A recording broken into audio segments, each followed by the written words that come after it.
Hello everyone! I hope everyone had a great weekend.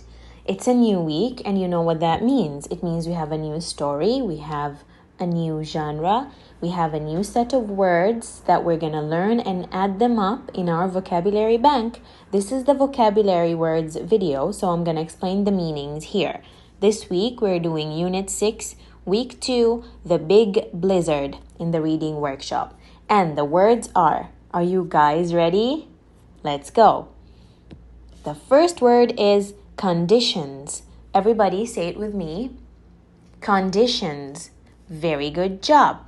The word conditions means are the state or circumstances something is in. So what a thing is like, that's its condition. So for example, if you have a book and someone took your book and cut it into pieces, would your book be in a good condition or in a bad condition? Would it be in a good state or would it be in a bad state?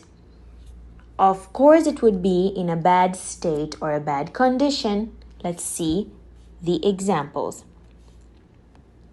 My toys were in a good condition. Look at the toys. They're good. None of them are broken. They are arranged nicely. So they're in which state? They're in a good state. Next example. Mark's umbrella was ruined by the windy conditions. Windy conditions means the state of the weather was windy. Or the weather wasn't that good. It was not normal. It was super windy that it ruined his umbrella. Okay? What are the weather conditions today? Now, I know that you guys really want to answer these questions and we want you to do the same. So write them in a piece of paper and your teachers will be more than happy to see them. Next up. Argue. Very good job. What's the meaning of the word argue?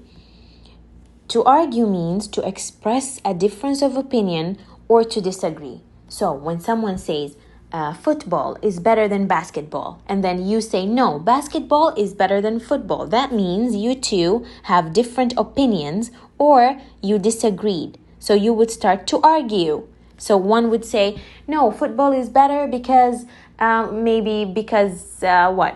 What do boys think? Why do boys think football is better? Because the ball looks nice, for example. And then someone else will say, no, basketball is better because the ball is bouncy. So then they will what? They will argue. For example, we always argue about the last piece of cake. So when there is one last piece of cake or one last piece of pizza, people would argue, right? They would disagree as to who should get the last piece. Okay, next example.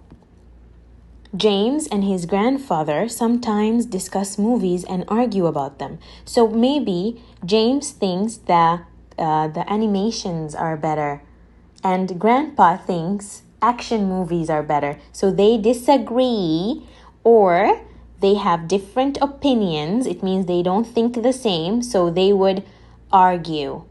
Okay, next up. Astonished. Everybody say the word with me. Astonished. Very good job. What's the meaning?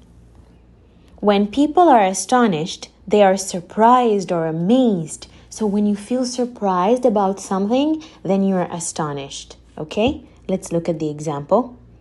I was astonished when I won the first prize. Of course, anyone would be surprised or amazed or astonished when they win the first prize. Next up. Tammy and Kim were astonished and amazed at the big bug they found. Look, they found a big bug, so they were astonished or they were surprised. Next word. Complained. Everybody say it with me. Complained. Very good. Now I know a lot of you guys know the meaning of complained. Let's see. When people complain, they make an accusation or a charge. So we took the word accuse before, which means to say or to charge someone by telling them that you did something to me. So you accuse them, right? So let's see examples for the word complained. Mark complained about his homework because he didn't want to do it. So if you don't want to do your homework, you would complain and accuse the homework maybe. You will say, it's too hard, I cannot do it, I don't understand. So you would complain maybe because you don't want to do your homework. But I know all the boys and girls who are watching this video, they love to do their schoolwork. Next, Ben complained about his dinner because he didn't like peas. Look at Ben. He complained. He probably kept saying, I don't like my dinner. I don't like peas. I'm not going to eat it. So he was complaining. Everybody say the word again. Complained. As you can see, it's in the past form here because of the ED.